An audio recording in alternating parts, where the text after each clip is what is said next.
Chapter 5 Combinational Logic with MSI and LSI. MSI जो है वो medium scale integration and LSI large scale integration. जैसे कि मैंने आपको पहले बताया था कि 5 चैप्टर में हम आईसीज यूज़ करते हुए इम्प्लीमेंटेशन करेंगे सर्किट्स की। चैप्टर 4 में हमने डिज़ाइनिंग की थी सर्किट्स की, कि डिज़ाइनिंग करते हुए हम कोई भी सर्किट्स बनाते कैसे हैं, उसके 6 स्टेप्स फॉलो करते हुए हमने कुछ एग्जांपल्स की थी। और चैप्टर 5 जो है इसमें हम आईसीज को यूज़ करते हुए किस तरह से सर्किट्स बनाएंगे ये उसके बारे में है। तो सबसे पहले है 4 बिट बाइनरी पैरेलल एडर।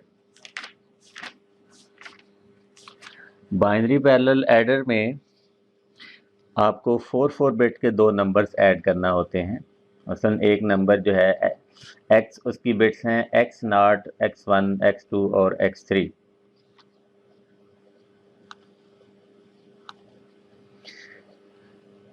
और दूसरा जो नंबर y है उसकी बिट्स हैं y3, y2, y1 और y0।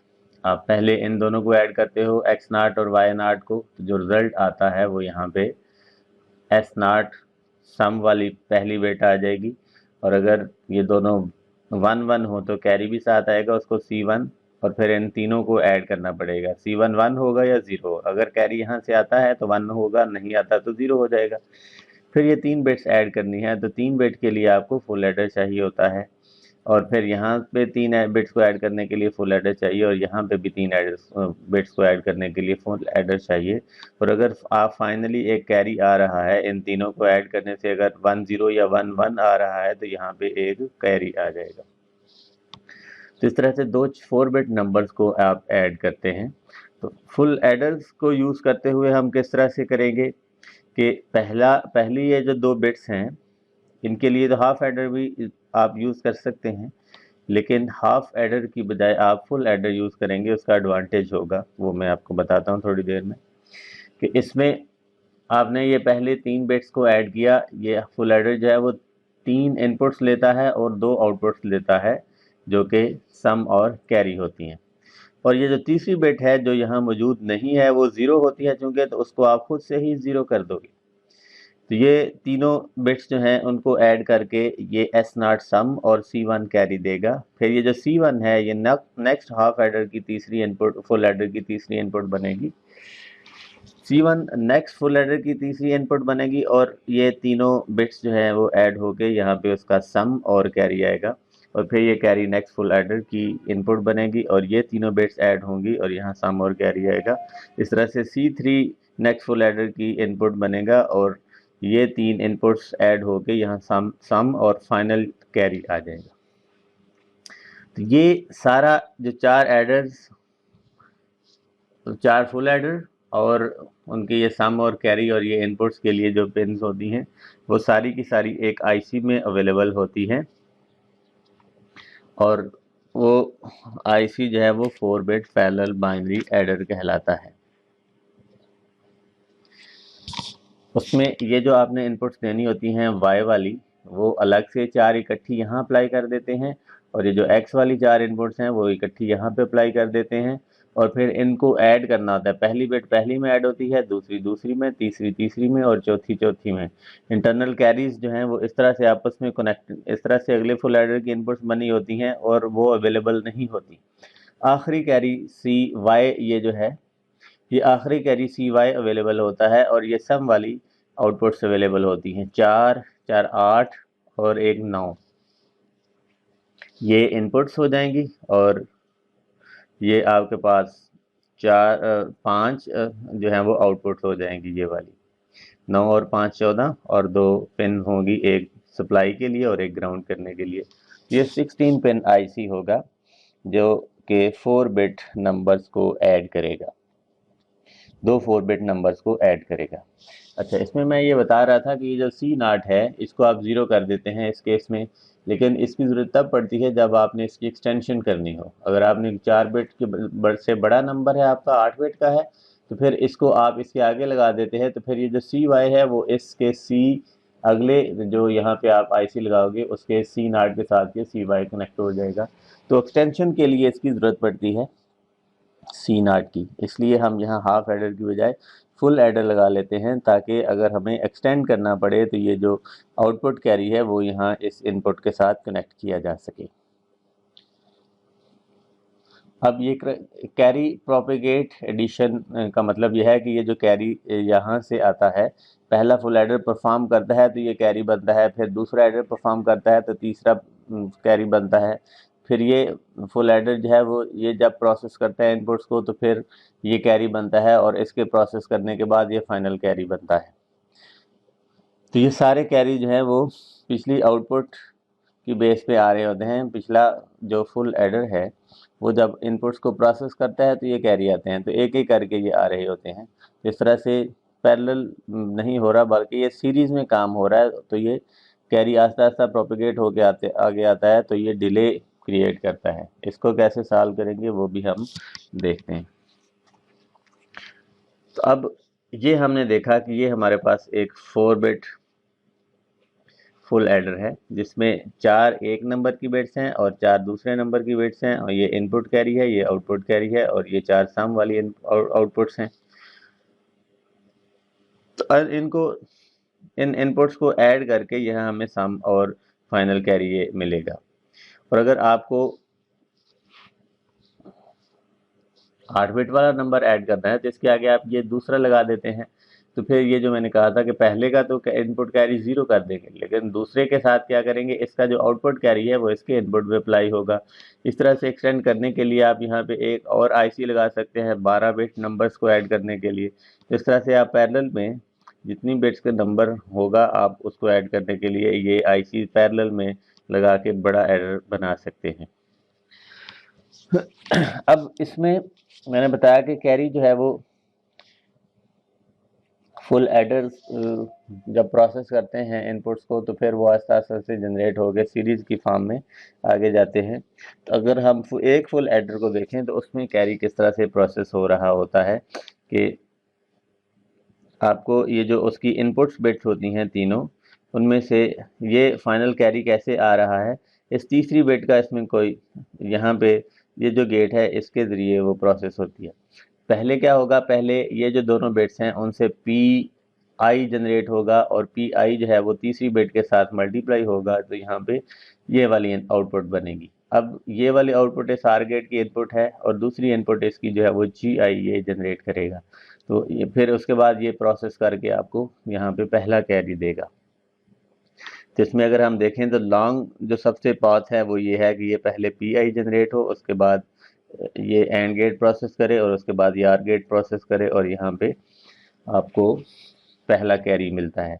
तो एक फुल एडर जो है वो 3 गेट्स का डिले देता है। पहले ये वाला गेट एक का गेट का डिले देगा, फिर ये दूसरा डिले देगा, फिर ये तीसरे गेट का डिले यहाँ से आपको आएगा। तो एक कैरी जनरेट करने के लिए एक फुल एडर 3 गेट्स का डिले देता है। और चूंकि इसमें हमने देखा है कि ये जो पिछली फिगर थी कि इसमें हमने देखा कि एक बाइनरी एडर में 4 फुल एडर लगे होते हैं, तो 3 गेट्स का डिले ये देगा, फिर 3 का ये देगा, 3 का ये, और ये 3 का। तो आप जितने आपके फुल एडर हैं सीरीज में लगे हुए उतने टाइम्स आप डिले कर लेंगे। तो एक का 3 टाइम्स है, और सॉरी एक का 3 गेट्स का डिले है, तो टोटल आपके 4 हैं, तो 4 से मल्टीप्लाई करेंगे तो टोटल आपको एक बाइनरी एडर जो है वो 12 गेट्स का डिले देगा। गेट्स के डिले से क्या मुराद है ये मैंने आपको पिछली क्लास में भी बताया था कि इनपुट्स को प्रोसेस करके आउटपुट जनरेट करने का जो टाइम है वो गेट्स का डिले कहलाता है। अब इसमें हमें क्या करना है, हम ये करना चाहते हैं कि हम ऐसा सर्किट बनाएं जो इस कैरी को फास्ट प्रोपेगेट करे। उसके लिए हमें इसको थोड़ा सा मैनिपुलेट करके देखना है कि हम किस तरह से इसको सीरीज के बजाय पैरेलल में लेके आ सकते हैं।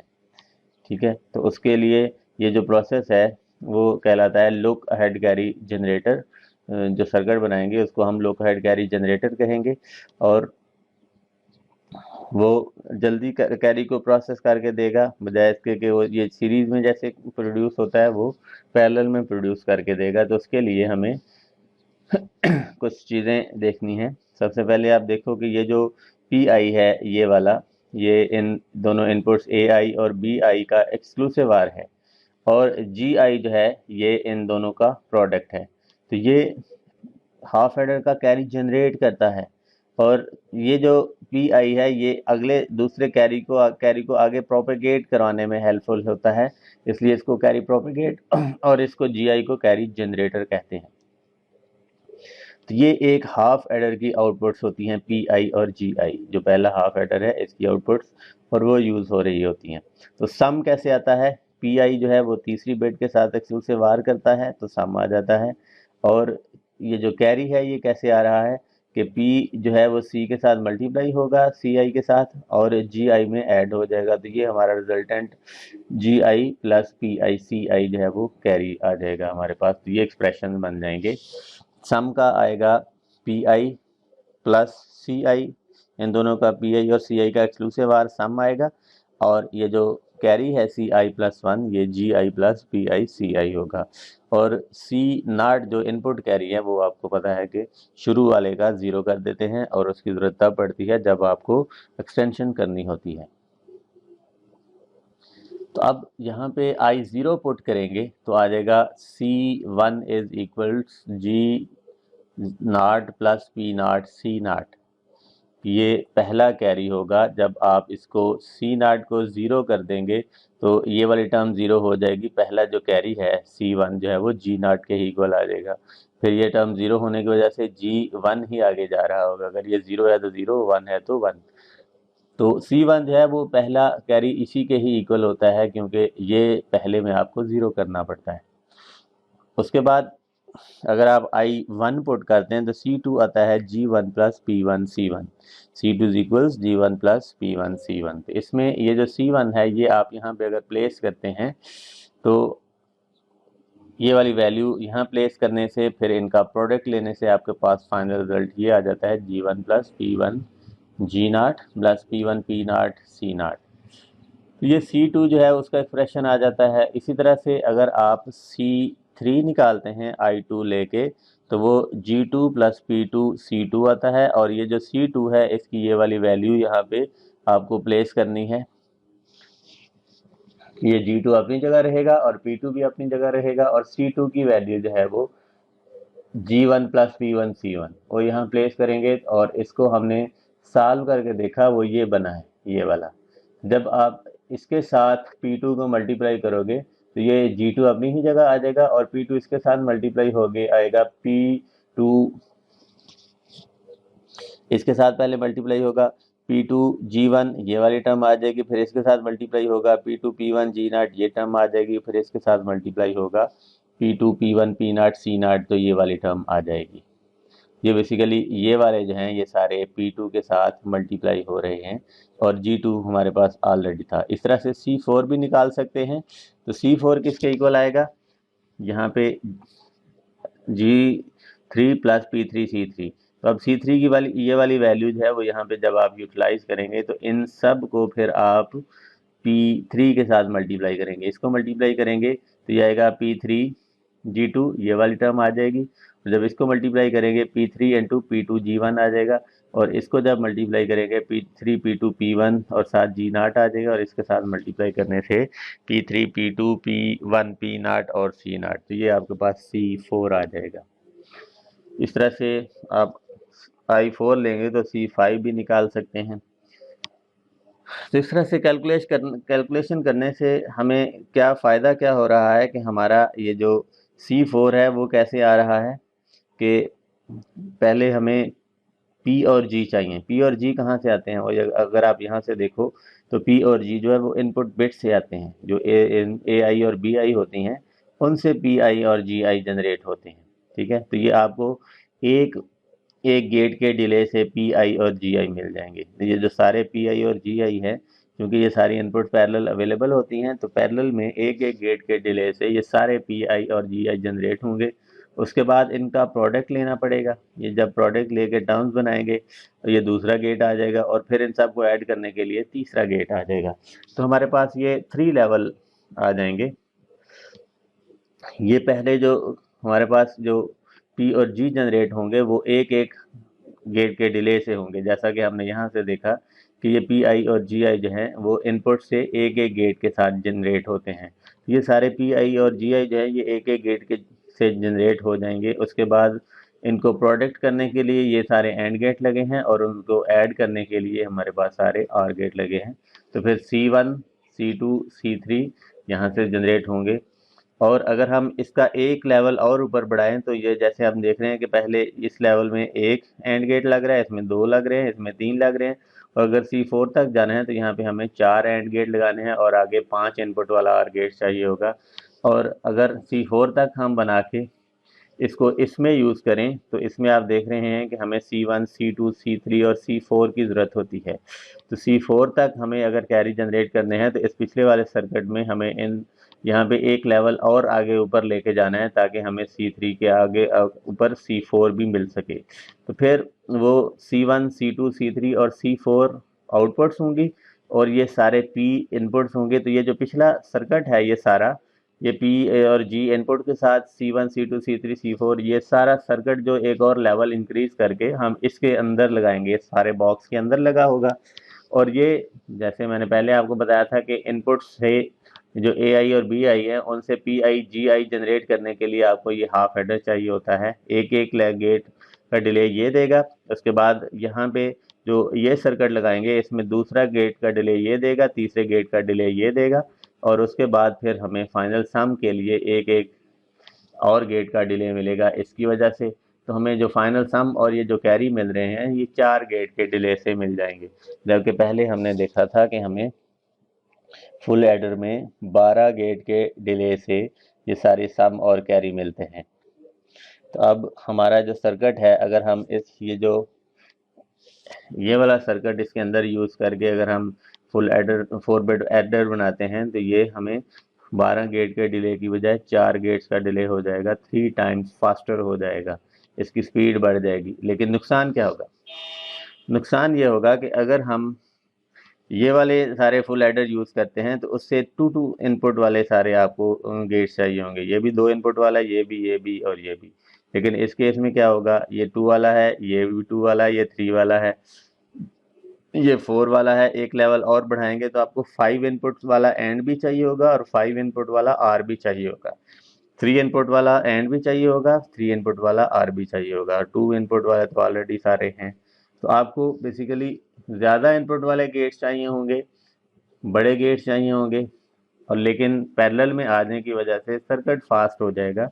गेट्स आपको ज़्यादा इनपुट वाले चाहिए होंगे लेकिन आपका सर्किट जो है वो 3 टाइम्स फास्टर हो जाएगा एज़ कम्पेयर टू जो हमारे पास पिछला था जिसमें हम सीरीज़ में फुल एडर यूज़ करते थे।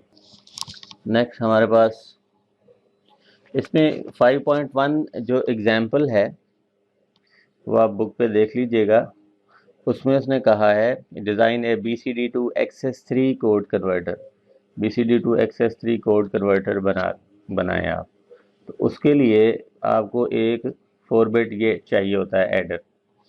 इसमें आप क्या करते हैं, एक यहाँ पे आप BCD अप्लाई कर देते हैं, एक नंबर पे BCD अप्लाई करते हैं और दूसरे पे 3 अप्लाई कर देते हैं। तो BCD में 3 ऐड होके यहाँ पे आपको XS3 मिलेगा।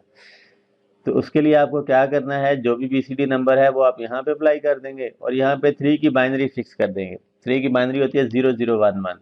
तो ये 0011 इसको कर देंगे, इसको 0 ही कर देंगे क्योंकि इसकी ज़रूरत ही नहीं पड़ेगी। तो यहाँ पे दूसरे नंबर की बजाय आप 3 फिक्स कर देंगे। तो यहाँ पे जो भी BCD नंबर देंगे उसमें ये 3 ऐड होके यहाँ पे आपको XS3 कोड मिलेगा। उसके लिए आपको इस फाइनल कैरी की ज़रूरत नहीं पड़ेगी। आपको सिर्फ ये 4 इनपुट्स जहाँ पे BCD अप्लाई करना है और ये 4 इनपुट्स जहाँ पे आपको 3 की बाइनरी अप्लाई करनी है और उन दोनों को ऐड करके यहाँ पे जो सम मिल रहा होगा वो XS3 का कोड मिल रहा होगा।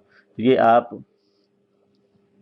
4 bit parallel binary adder use करते हुए BCD to XS3 code converter बना सकते हैं। और अगर आपको XS3 टू BCD बनाना है तो उसके लिए क्या करना होगा, यहाँ पे XS3 करेंगे और 3 माइनस करना पड़ेगा। 3 माइनस करने के लिए आप क्या करोगे, 3 की यहाँ पे कम्प्लीमेंट लेके यहाँ पे अप्लाई करोगे। 3 का कम्प्लीमेंट क्या होता है, यहाँ 00113 होता है। तो उसका कम्प्लीमेंट आप कैसे बनाएंगे,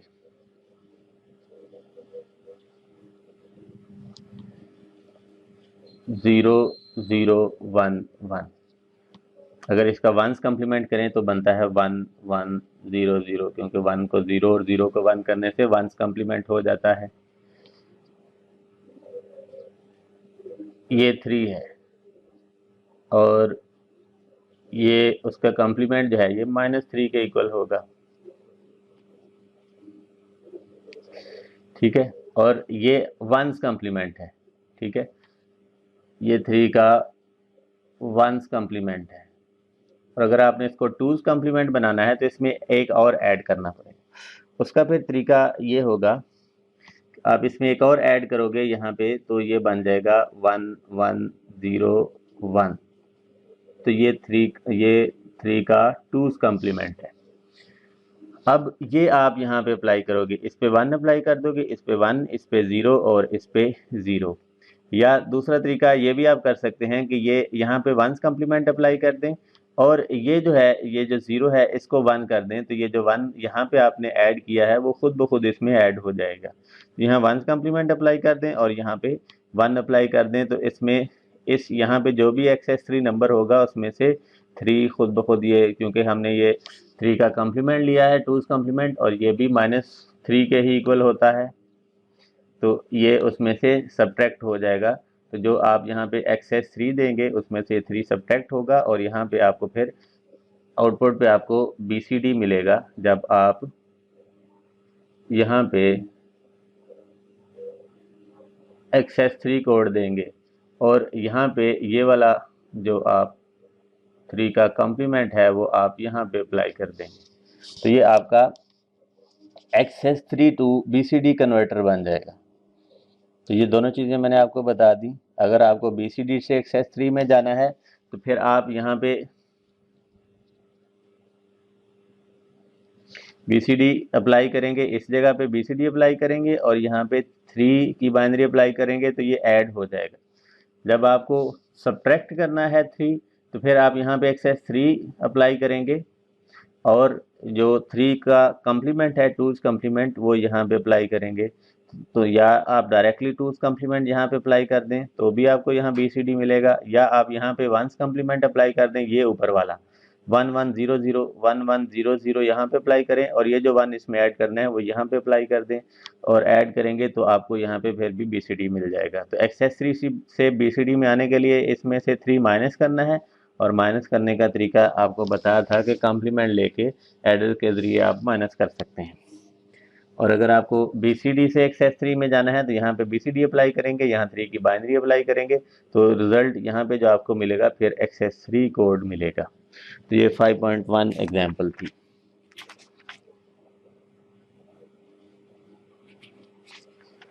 कैरी प्रोपेगेशन का मैंने आपको बता दिया कि कैरी को फास्ट प्रोपेगेट करने के लिए हमें यहाँ पे लुक हेड कैरी जनरेटर इसके अंदर लगाना होता है, और ये हाफ एडर जो है ये P और G जनरेट करते हैं, वो सारा जो circuit look head carry generator का है वो इसके अंदर लगाते हैं, और ये एक्सक्लूसिव R जो है वो सम देते हैं, और वो कैरी ऑलरेडी यहाँ पे हमारे पास जनरेट हो चुके हैं। C0 C1 C2 C3 और C4 भी जनरेट हो चुका है, तो वो सारे के सारे कैरी हमें यहाँ पे मिल जाएंगे। इस सर्किट का एक और फ़ायदा ये होता है कि ये जो लुक एट कैरी जनरेटर है इससे हमें ये फ़ायदा होता है कि हम इनपुट्स को प्रोसेस करके डायरेक्टली ये देख सकते हैं कि कैरी दरमियान में जो आने हैं वो क्या होंगे। वैसे तो एक एक करके जब ऐड करते हैं तो हमें पता चलता है यहाँ पे ये कैरी है, यहाँ पे ये कैरी आया है, लेकिन ये क्या करेगा उनसे डायरेक्टली उनका प्रोडक्ट वगैरह लेके ऐड करके हमें बता देगा कि C1 C2 C3 C4 जो है जो इन बिटवीन कैरीज आने हैं वो सारे के सारे क्या होंगे। ये BCD एडर है। हमारे पास जो अभी हमने देखा है वो बाइनरी एडर है, 4 बिट बाइनरी एडर। तो वो दो नंबर्स जो भी आप उसको इनपुट के तौर पे अप्लाई करोगे वो उनका बाइनरी सम देगा। बाइनरी सम क्या देगा कि जो भी उनको, मसलन अगर आप 7 को 8 में ऐड करते हैं तो 15 की बाइनरी देगा, लेकिन अगर आप 7 और 8 को BCD की फॉर्म में ऐड करते हैं तो 7 और 8 जो 15 है, 15 की BCD 15 1 1 1 1 नहीं होती। 1 की अलग से 4 बिट्स होती हैं 0 0 0 1, और 5 की अलग से 4 बिट्स होती हैं 0 1 0 1।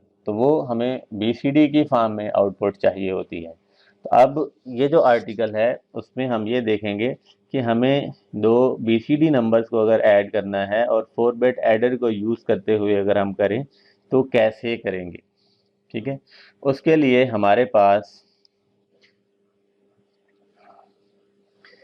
एक तो ये कि हमें x और y को ऐड करना है, तो हमारे पास जो पॉसिबिलिटीज़ हैं वो सारी की सारी हम देखते हैं। पहला तो ये है कि हम 0 को 0 में जब ऐड करेंगे तो ये पहले नंबर की भी सारी बिट्स 0 होंगी, दूसरे नंबर की भी सारी बिट्स 0 होंगी, रिजल्ट जो बाइनरी सम आएगा वो 0 होगा, ठीक है। तो ये हमारे पास सम रिजल्टेंट सम आ जाए।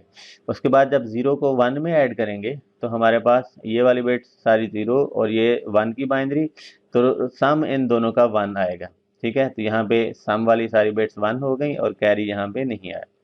इसी तरह ऐड करते हैं तो फिर उसमें 0 में 2 ऐड करते हैं तो ये 2 आ जाता है, और चलते जाते हैं आखिर तक हम 9 तक चल जाते हैं। 0 में 9 ऐड करते हैं तो ये पॉसिबिलिटी हमारे पास 9 आ जाएगा, क्योंकि अब ये हम 0 ऐड कर रहे थे तो इसलिए 0 से लेके 9 तक ही आए। उसके बाद दूसरा स्टेप ये होता है कि हमें ये 1 में ये सारी बिट्स ऐड करनी होती हैं। 1 में 0 ऐड करेंगे, 1 में 1 ऐड करेंगे एंड सो ऑन। तो 1 में जब 0 ऐड करते हैं तो हमारे पास तो भी 1 आता है, 1 में हम 1 ऐड करते हैं तो 2 आता है एंड सो ऑन। इस तरह से 1 में 8 ऐड करेंगे हमारे पास 9 आ जाएगा, 1 में 9 ऐड करेंगे तो हमारे पास 10 आएगा। अब ये जो 10 है वो ये 1 और ये 9, अब इस 10 की जो बाइनरी आएगी वो यहाँ पे 1010 आएगी। लेकिन अब ये जो 1010 है ये हमारे पास वैलिड BCD नंबर नहीं है, BCD में ये कॉम्बिनेशन नहीं आता। 10 के लिए इस 1 के लिए अलग से 4 बिट्स आती हैं, 0 0 0 और 1, और इस 0 के लिए अलग से 4 बिट्स आती हैं। ये 10 की BCD 10 हमारे पास वैलिड BCD नहीं है। 10 को हम BCD में कैसे लिखते हैं कि इस 1 के लिए अलग से 4 बिट्स आती हैं और 0 के लिए अलग से 4 बिट्स आती हैं।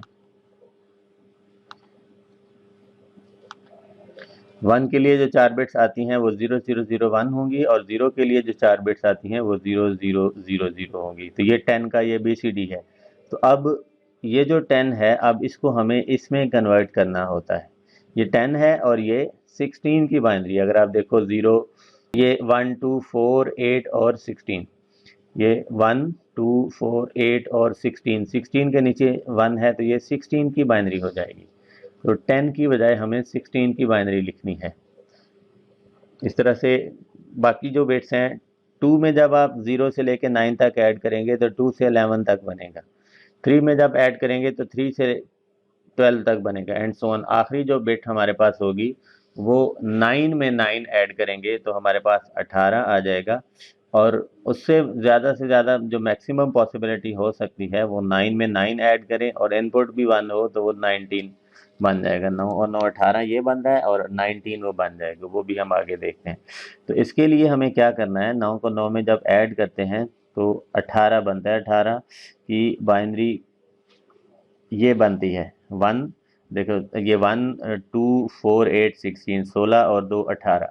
ये BCD कोड नहीं है। BCD की फॉर्म में 18 को आप कैसे लिखेंगे कि इस 1 के लिए अलग से 4 बिट्स आएंगी और इस 8 के लिए अलग से ये 4 बिट्स आएंगी, तो 8 की बाइनरी यहाँ पे आ जाएगी और 1 की बाइनरी यहाँ पे आ जाएगी। तो ये BCD कोड है।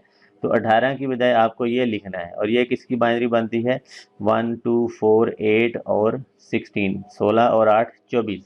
तो 18 की बजाय 24 की बाइनरी लिखनी है। यहाँ पे 10 की बजाय 16 की बाइनरी लिखनी है, 6 ऐड करना पड़ता है। यहाँ पे 18 की बजाय 24 की बाइनरी लिखनी है, यहाँ पे भी 6 ऐड करना पड़ता है। तो जब आपका रिजल्ट जो है वो 10 से छोटा है, 0 से लेकर 9 तक है, तो वो तो BCD कोड है, लेकिन 10 से ऑनवर्ड जो बाइनरी है वो उसको BCD में कन्वर्ट करना पड़ता है। और कन्वर्ट करने के लिए हमें यहाँ से भी देखा हमें 6 ऐड करना है, यहाँ से भी देखा 6 ऐड करना है। तो जब भी आपका रिजल्ट जो है वो 10 से बड़ा आएगा उस वक्त आपको 6 ऐड करना होता है। इसको ज़रा इस टेबल की फॉर्म में हम देखते हैं कि हमारे पास 0 प्लस 0 जो है उसका रिजल्ट ये आया था, तो BCD कोड उसका ये होता है। जब आप 9 ऐड करेंगे 0 में तो हम 9 आ जाएगा। 0 से लेके 9 तक आपका जो भी रिजल्ट आना है वो इस तरह से, ये 0 के लिए ये 4 बिट्स आ जाएंगी, 9 के लिए ये 4 बिट्स आ जाएंगी। तो ये वैलिड कोड है। यहाँ तक जो है ये सारे के सारे वैलिड कोड हैं, इनमें कुछ भी आपको करने की ज़रूरत नहीं है। 0 से लेकर 9 तक जो बाइनरी होती है वही BCD होती है, तो इस जगह पे आपको कोई भी चेंज करने की ज़रूरत नहीं होती। लेकिन 10 से ऑनवर्ड क्या है कि जब आपका रिजल्ट 10 आता है ये वाला, तो 10 की बाइनरी ये होती है और उसको आपको BCD में कन्वर्ट करने के लिए 1 के लिए ये 4 बिट अलग से और 0 के लिए 4 बिट्स अलग से, तो ये 16 की बाइनरी बनती है। तो 10 में आपको 6 ऐड करना है। इस तरह से 11 की जो बाइनरी है वो ये है और BCD कोड उसका ये बनता है, तो ये 17 की बाइनरी है।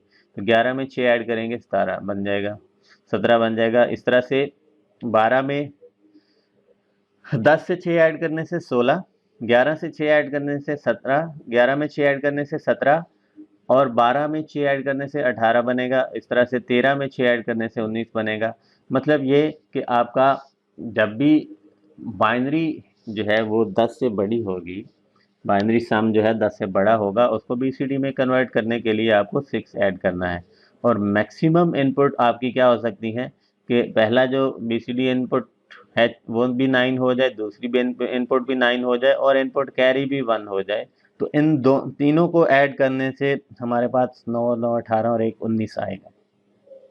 19 को जब BCD की फॉर्म में लिखना है तो इस 1 के लिए अलग से 4 बिट और 9 के लिए अलग से 4 बिट, तो 19 में 6 ऐड करें तो 25। तो जब भी इनवैलिड BCD कोड आ रहा होगा उसको वैलिड बनाने के लिए आपको 6 ऐड करना है। और वो हमें कब ऐड करना है, पहले हमें ये देखना चाहिए कि वैलिड कोड आया है कि नहीं। ठीक है, वो डिटेक्ट हम कैसे करेंगे। इसमें आप देखें हमारे पास जो वैलिड कोड है वो 0 से लेके 9 तक हैं और इनवैलिड कोड जो है वो 10 से लेके आगे 19 तक हैं। ये सारे के सारे इनवैलिड कोड थे, तो इसमें 6 ऐड करने से हमें ये बनाना है चूंकि। तो हम क्या करेंगे, पहले ये डिटेक्ट करेंगे। डिटेक्ट कैसे करेंगे, सबसे पहले हम देखेंगे कि ये जो कैरी है ये 1 आता है। जब भी ये कैरी 1 आ जाएगा उस वक़्त हमारा एरर आ रहा है। तो पहले सबसे क्या होगा कि CY1 हो जाए। उसके बाद दूसरी पॉसिबिलिटी ये है कि ये दोनों, इन दोनों का प्रोडक्ट जो है वो 1 हो जाए। इन दोनों का प्रोडक्ट जो है सिर्फ यहाँ इन चारों में 1 है और कहीं पे भी 0 से लेके 19 की बाइनरी में और कहीं पे भी इन दोनों का प्रोडक्ट 1 नहीं होता। तो आखिरी जो 4 कॉम्बिनेशन है वो ये डिटेक्ट करेगा कि कैरी 1 आ गया है, उससे ऊपर वाले 4 कॉम्बिनेशन ये डिटेक्ट करेंगे इन दोनों का प्रोडक्ट। तो ये S3 और S2 का प्रोडक्ट है, ये S3 और S2 का प्रोडक्ट है। और तीसरी पॉसिबिलिटी जो ऊपर वाले 2 कॉम्बिनेशन है वो इससे S3 से और S1 से, S3 और S1 दोनों का प्रोडक्ट जब 1 होगा तो भी हमारे पास ये ऊपर वाले 2 में से आ रहा होगा या फिर ये जो 2 हैं इनमें से कोई एक आ रहा होगा। जब ये 2 कॉम्बिनेशन आएंगे उस वक्त ये टर्म भी 1 हो जाएगी और ये टर्म भी 1 हो जाएगी। तो अब 1 + 1 आपको पता है कि आर गेट में एक से ज़्यादा टर्म 1 हो जाए तो 1 होती हैं। तो ये आर गेट हम लगा रहे हैं कि ये 1 हो जाए या इन दोनों का प्रोडक्ट 1 हो जाए, तो ये 4 कॉम्बिनेशन डिटेक्ट हो रहे होंगे और इन दोनों का प्रोडक्ट 1 हो जाए तो ये 2 कॉम्बिनेशन डिटेक्ट हो रहे होंगे। तो इन दोनों के केस में ये टर्म भी 1 आ जाएगी और ये टर्म भी 1 आ जाएगी। तो ये वाला एक्सप्रेशन जो है ये अगर हम इम्प्लीमेंट करेंगे तो इससे हमें ये पता चलेगा कि आउटपुट पे इनवैलिड कोड आया है और फिर इस सूरत में हमें 6 ऐड करके उसको इस वैलिड में कन्वर्ट करना है। तो इसके लिए जो हम सर्किट बनाएंगे वो ये बनेगा कि यहाँ पे BCD है, यहाँ पे दूसरा BCD नंबर है, इन दोनों को ऐड किया है हमने और यहाँ पे हमें जो है वो बाइनरी सम मिल रहा है। अब इस बाइनरी सम से हम या ये 1 हो जाए या S3 और S2 का प्रोडक्ट 1 हो जाए या S3 और S1 का प्रोडक्ट 1 हो जाए, तो ये तीनों जो हैं ये जो अभी हमने निकाले हैं कि ये पहली डायरेक्ट CYI या इन दोनों का प्रोडक्ट या इन दोनों का प्रोडक्ट। तो ये जो एक्सप्रेशन है इसको हम यहाँ पे इन 3 गेट से इम्प्लीमेंट कर रहे हैं कि ये CY आ जाए या इन दोनों का प्रोडक्ट आ जाए या इन दोनों। यहाँ जब भी 1 आएगा उस वक्त यहाँ पे इनवैलिड कोड आएगा।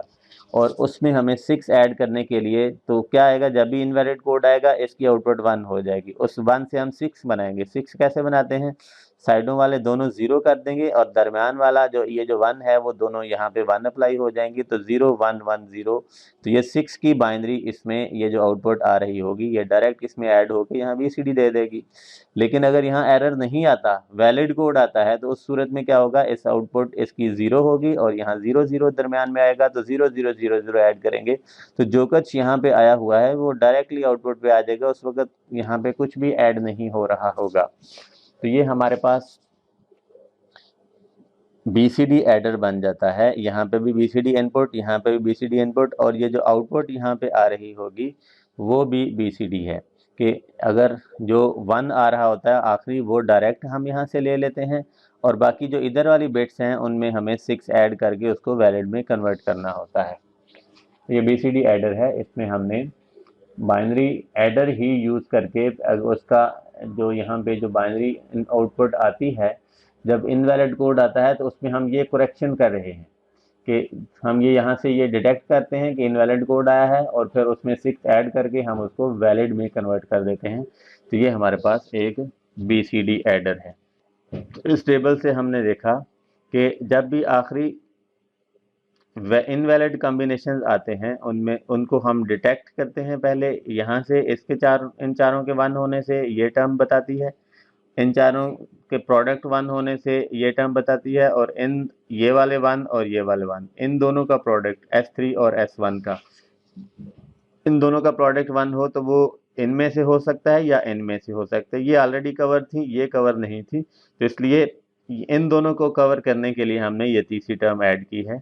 और ये जो एरर टर्म जो है ये जनरेट करने के लिए हमने यहाँ पे एक एंड गेट, यहाँ पे एक एंड गेट, और इन तीनों को ऐड करने के लिए एक आर गेट चाहिए। तो ये जो हमने 3 गेट्स का कॉम्बिनेशन यहाँ पे लगाया है, ये इस आउटपुट यहाँ पे जो बाइनरी आउटपुट आ रही होती है उसमें एरर डिटेक्ट करता है कि BCD कोड नहीं आया बल्कि बाइनरी सम आ गया है, तो उस वक्त यहाँ पे एरर डिटेक्ट होगा, 1 आएगा। और उसमें करेक्शन हम कैसे कर रहे हैं कि इसमें 6 ऐड करते हैं। 6 ऐड करने से हमारे पास यहाँ पे इनका जो रिजल्ट आएगा वो BCD आएगा। वो जैसे कि हमने इस टेबल में भी देखा है कि 10 से लेके 19 तक जब रिजल्ट आता है तो उसको 16 से 25 तक 6 ऐड करके सबको कन्वर्ट करना होता है। तो 6 ऐड करने के लिए हमने यहाँ से ही जो 1 डिटेक्ट हुआ है उससे 6 की बाइनरी बनाई और इसमें ऐड करके हमने ये वाले रिजल्ट हासिल कर लिए। तो इस तरह से हम BCD बाइनरी एडर यूज़ करते हुए BCD एडर बना सकते हैं।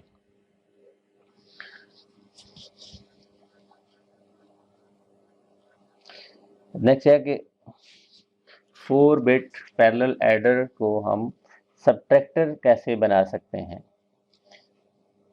अगर आपके पास 4 बिट एडर है तो वो 4 बिट नंबर्स को ऐड करेगा, और अगर आप सब्ट्रैक्ट करना चाहते हैं, जैसे मैं पहले बताया था कि सब्ट्रैक्ट करने के लिए आप कॉम्प्लीमेंट चूज करते हैं।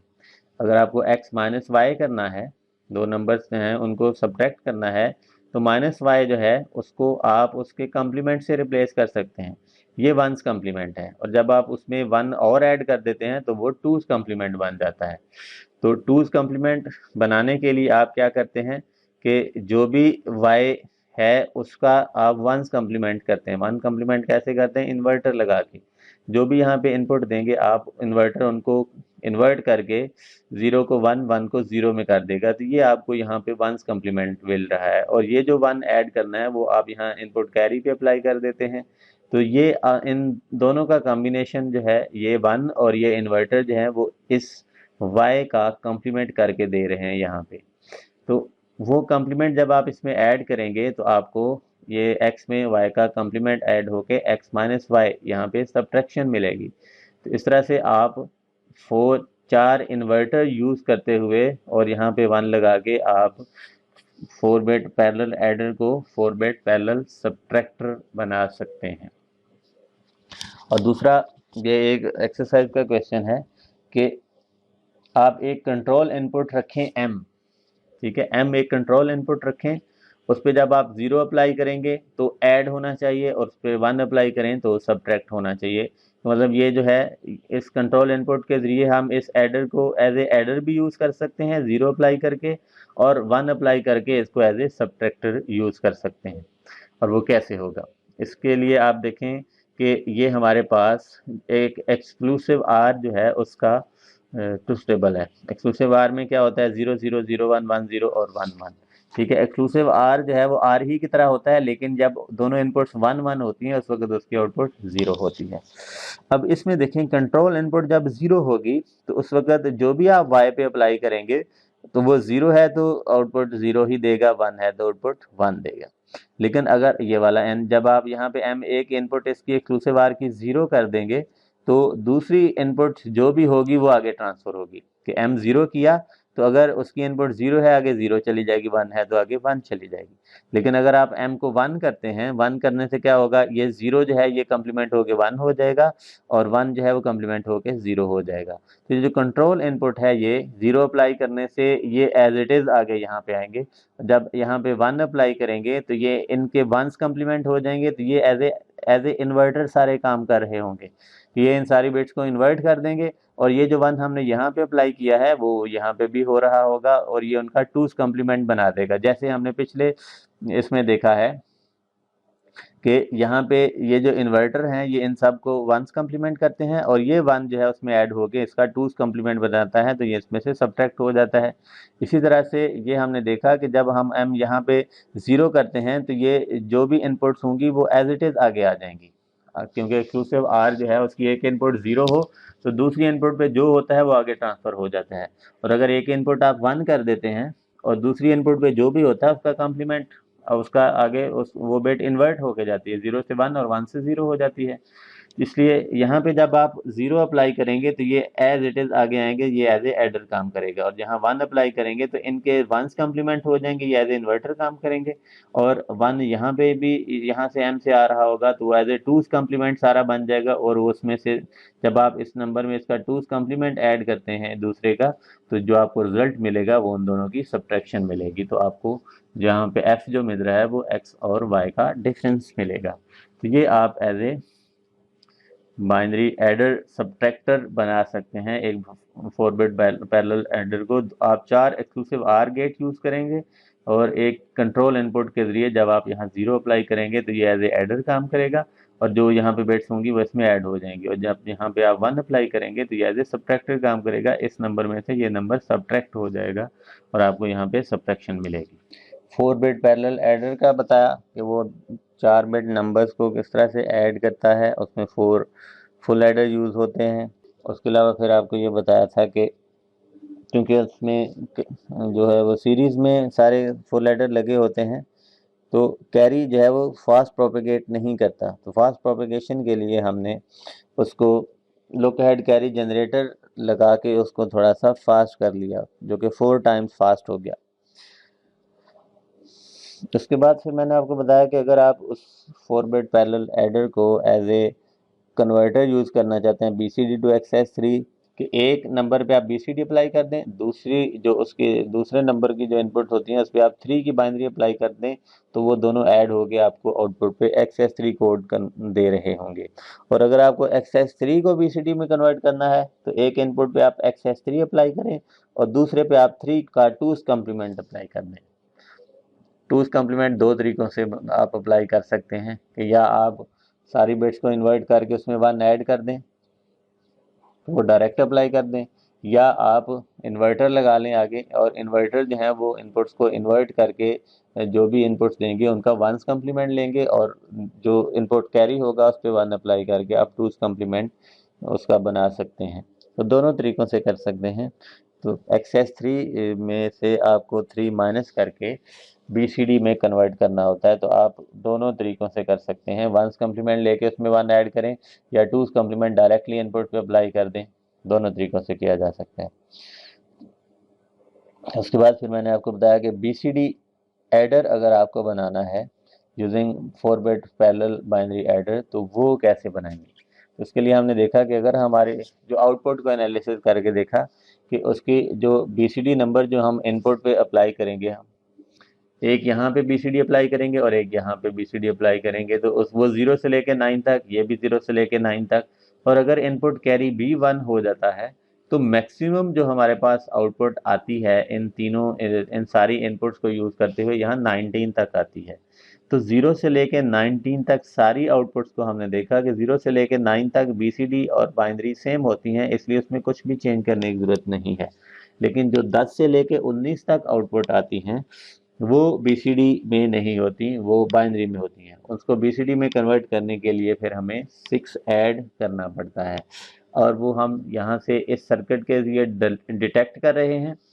ये सर्किट 3 गेट्स का जो कॉम्बिनेशन है ये यूज़ करते हुए हम यहाँ से डिटेक्ट करते हैं कि जो आउटपुट पे जो सम आया है वो इनवैलिड बीसीडी है। तो फिर जब यहाँ पे 1 आता है तो वो 1 जो है वो इस यहाँ पे दूसरा एक बाइनरी पैरेलल एडर यूज़ करते हुए उसको 6 बनाते हैं, दरम्यान वाली दोनों इनपुट्स SC1 के ज़रिए 1 करके, और साइड वाले 0, तो ये 0 1 1 0 6 की बाइनरी जो है वो इसमें ऐड होके हमें यहाँ पे वैलिड बीसीडी नंबर मिल जाता है। तो इस तरह से हम 2 पैरेलल बाइनरी एडर यूज़ करते हुए बीसीडी एडर बना सकते हैं। और उसके बाद फिर आपको बताया कि आप 4 बिट एडर को एज ए सब्ट्रैक्टर कैसे यूज़ करते हैं। तो उसके लिए आप इन्वर्टर यूज़ करते हैं कि आप सारी ये दूसरे नंबर की बिट्स को का 1s कम्प्लीमेंट लें और इसमें 1 ऐड कर दें, तो आपका सब्ट्रैक्टर बन जाएगा। और अगर आपको एडर और सब्ट्रैक्टर दोनों ही बनाने हैं कि आप अगर चाहें तो ऐड करें नंबर को, चाहें सब्ट्रैक्ट करें, तो उसके लिए आपको एक्सक्लूसिव आर गेट्स यूज़ करने हैं इन्वर्टर की बजाय। और जब उनकी एक एक इनपुट को आप 0 करेंगे तो ये एज ए एडर काम करेगा। तो यहाँ पे इनपुट कैरी भी 0 हो जाएगी और इसकी एक एक इनपुट भी 0 हो जाएगी। तो ये जो भी आपका यहाँ आएगा वो इसमें ऐड होके आपको सम देगा। और अगर आप इसको एज ए सब्ट्रैक्टर यूज़ करना चाहते हैं तो उसके लिए आपको यहाँ पे इनपुट 1 देनी है, तो वो 1 यहाँ पे डायरेक्टली आ रहा होगा इनपुट कैरी पे भी, और इन एक्सक्लूसिव आर को वो बना देगा एज ए इन्वर्टर। वो जो भी आप यहाँ पे इनपुट्स दे रहे हैं वो इन्वर्ट होके यहाँ पे आएंगी, और इसमें ये 1 हो गए, इन सब का कॉम्बिनेशन 2's कम्प्लीमेंट बन जाएगा, और 2's कम्प्लीमेंट इसमें ऐड होगा तो आपको रिजल्ट जो मिलेगा वो उन दोनों का डिफरेंस मिलेगा। तो सम के लिए आपको M0 करना है, तो ये एज ए एडर काम करेगा, और जब आप M1 करेंगे तो ये सर्किट एज ए सब्ट्रैक्टर काम करेगा। इस तरह से आप एक ही बाइनरी एडर को एडर भी के तौर पे भी यूज़ कर सकते हैं और सब्ट्रैक्टर के तौर पे भी यूज़ कर सकते हैं। मैग्नीट्यूड कंपैरेटर 4 बिट नंबर्स को कंपेयर करके बताता है हमें। मैग्नीट्यूड कंपैरेटर 4 बिट नंबर्स को कंपेयर करके ये बताता है कि उनका आपस में रिलेशनशिप क्या है। 3 रिलेशनशिप हो सकते हैं। एक ये कि दोनों नंबर बराबर हों, या पहला नंबर दूसरे से छोटा हो, या पहला नंबर दूसरे से बड़ा हो। ठीक है, कि हमारे पास अगर 2 नंबर हैं A और B, तो या तो ये दोनों बराबर हो सकते। बराबर कब होंगे? जब इसकी जो बिट्स हैं वही इसकी हों, एग्जैक्टली सेम हों, तो इक्वल होंगे, तो इक्वालिटी आ जाएगी कि दोनों नंबर इक्वल हैं।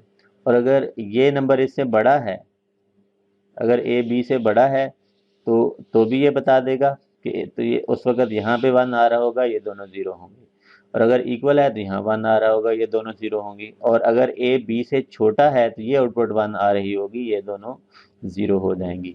तो 2 नंबर्स के दरमियान 3 रिलेशनशिप पॉसिबल हो सकते हैं कि वो दोनों इक्वल हों, दोनों की बिट्स एग्जैक्टली सेम है, या फिर A बड़ा हो सकता है या फिर B बड़ा हो सकता है। तो ये डिटेक्ट करने के लिए कि 2 नंबर्स हम इस सर्किट की इनपुट पे अप्लाई करें, वो हमें ये बताएगा कि वो दोनों इक्वल हैं, या A बड़ा है या B बड़ा है, और ये मैग्नीट्यूड कंपैरेटर कहलाता है। तो इसके लिए हम सर्किट बनाना चाहते हैं।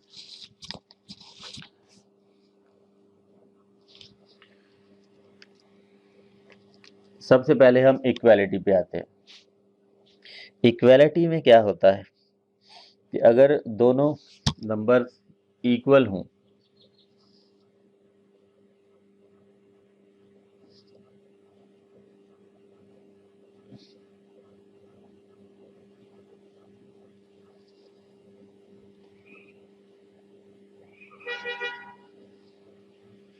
ज़ीरो ज़ीरो ज़ीरो 1 1 0 1 1, ये 4 पॉसिबिलिटीज़ होती हैं इनपुट्स की। इक्वल कब हैं? यहाँ पे इक्वल हैं और यहाँ पे इक्वल हैं, इन दोनों के केस में डिफरेंट हैं। और ये बनता है एक्स नार गेट, एक्सक्लूसिव नार, जिसकी दो इनपुट्स ए और बी अगर इक्वल हैं तो आउटपुट 1 देगा, इक्वल नहीं है तो आउटपुट 0। इक्विवेलेंस फंक्शन भी कहते हैं या इस एक्सक्लूसिव नार गेट कहते हैं। और इसका एक्सप्रेशन क्या होता है कि दोनों बिट्स का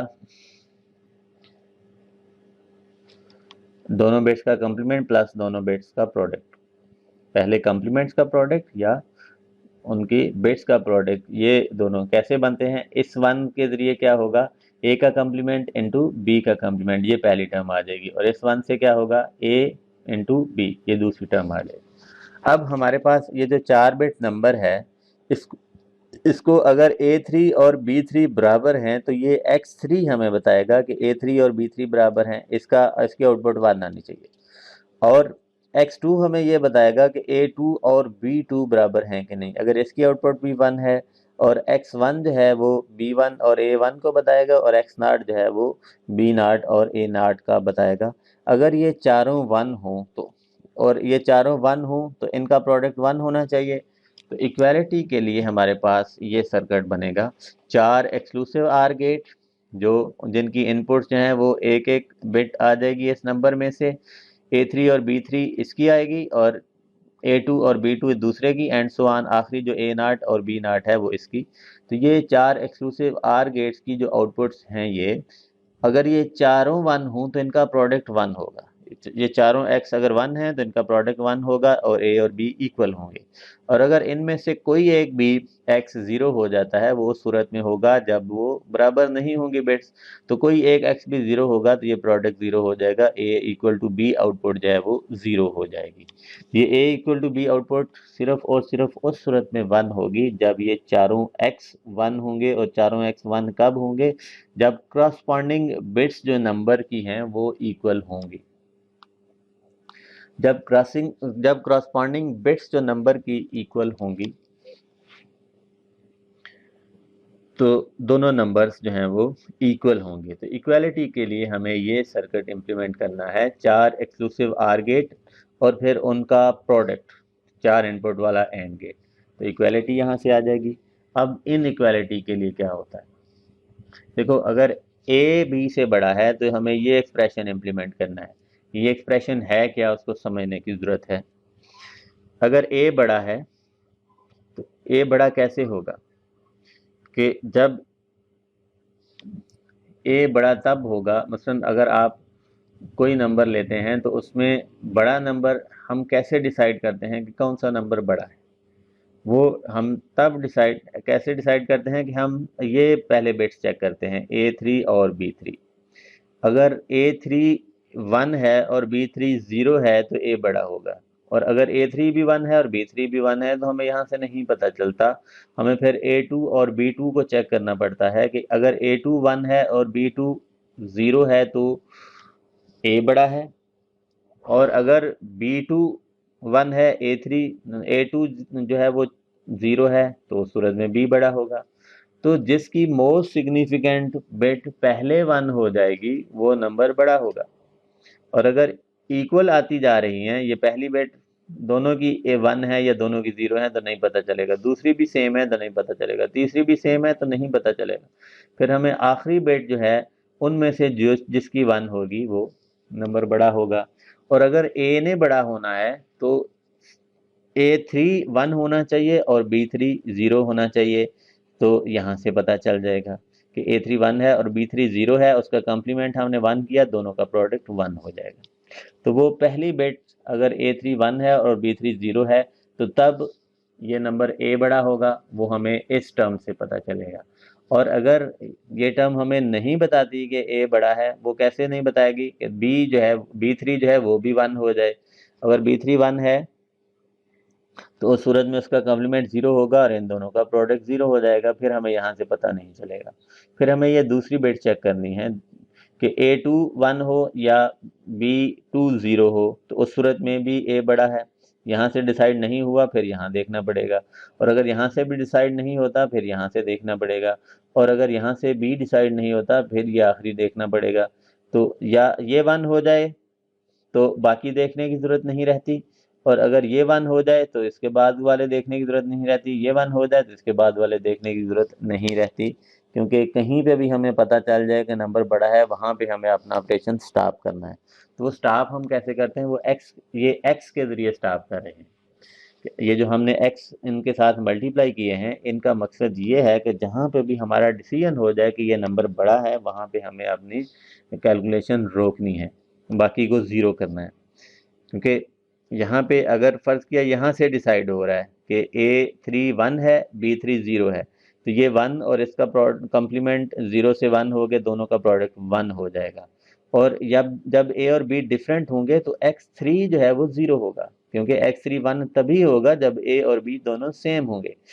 A और B इनमें से बड़ा हमने डिसाइड करना है कौन सा नंबर है, तो वो मैं बताया कि अगर यहाँ से डिसीजन होता है A1 और A3 1 और B3 0 है, तो इन दोनों का प्रोडक्ट 1 हो जाएगा, और X3 0 होने की वजह से ये सारी टर्म्स, क्योंकि हमने सबको X3 से मल्टीप्लाई किया, ये 0 हो जाएंगी। तो ये इनको 0 कर देगा, यहाँ से 1 आएगा, तो ये इसका आंसर 1 आ जाएगा। और अगर यहाँ से डिसाइड नहीं होता तो फिर उस सूरत में क्या होगा, ये दोनों जब सेम होंगी तो X3 1 होगा, ये 1 से मल्टीप्लाई हो रहा है, फिर X3 का इफेक्ट खत्म हो जाएगा क्योंकि ये 1 हो जाएगा। उसके बाद A2 अगर 1 है और B3 0 है, तो यहाँ से डिसीजन हो जाएगा कि A बड़ा है। तो उस सूरत में जब यहाँ से डिसीजन होता है तो X2 जो है वो 0 होगा, वो इसको 0 करेगा और इसको 0 करेगा। और अगर यहाँ से भी डिसाइड नहीं होता तो X2 1 हो जाएगा, उसका इफेक्ट भी खत्म हो जाएगा, ये दोनों 1, ये दोनों 1 हो जाएंगे।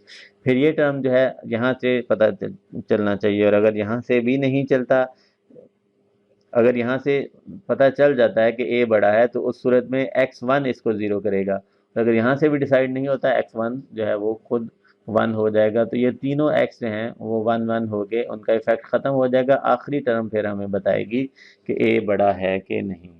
और अगर आखिरी टर्म से यहाँ 1 है और बी 0 है, और यहाँ से इन दोनों का प्रोडक्ट 1 आता है, तो हमें पता चल जाएगा ए बड़ा है। और अगर ये भी नहीं है, दूसरा केस है कि ए बड़ा नहीं है, ए छोटा है, तो उस सूरत में हमें इस सारे जो प्रोडक्ट हैं वो जो है वो 0 आएंगे, और ए ग्रेटर देन बी, ये वाली जो आउटपुट है ये 0 हो जाएगी। फिर हमें ये तीसरी जो ए लेस देन बी वाली है, तो उस सूरत में क्या होगा, बी का 1 हो, इसमें तो ए 1 होना चाहिए था, इसमें बी 1 होना चाहिए, तो ये वाली टर्म बताएगी। यहाँ से नहीं डिसाइड होता तो ये वाली टर्म बताएगी, यहाँ से डिसाइड नहीं होता ये वाली टर्म नहीं बताएगी, और आखिरी सूरत हमारे पास ये है कि ये वाली टर्म हमें बताए कि बी जो है वो ए से बड़ा है। तो ये तीनों एक्सप्रेशंस हमें इम्प्लीमेंट करने हैं मैग्नीट्यूड कंपैरेटर के लिए, कि एक तो एक्सक्लूसिव आर के ज़रिए हम इक्वालिटी चेक करते हैं दोनों बिट्स की, और उन सब का प्रोडक्ट लेके देखते हैं कि सारे की सारी बिट्स हैं वो आपस में इक्वल हैं कि नहीं। ए बड़ा होने की सूरत में ये एक्सप्रेशन इम्प्लीमेंट करना होता है, और बी बड़ा होने की सूरत में ये एक्सप्रेशन इम्प्लीमेंट करना होता है। तो हमारे पास जो सर्किट बनेगा वो ये बनेगा A3 और B3 का प्रोडक्ट। ये एक्सक्लूसिव आर हम यहाँ से कैसे ले रहे हैं, एक्सक्लूसिव आर में क्या होता है, एक्सक्लूसिव आर का एक्सप्रेशन जैसे कि अभी हमने देखा,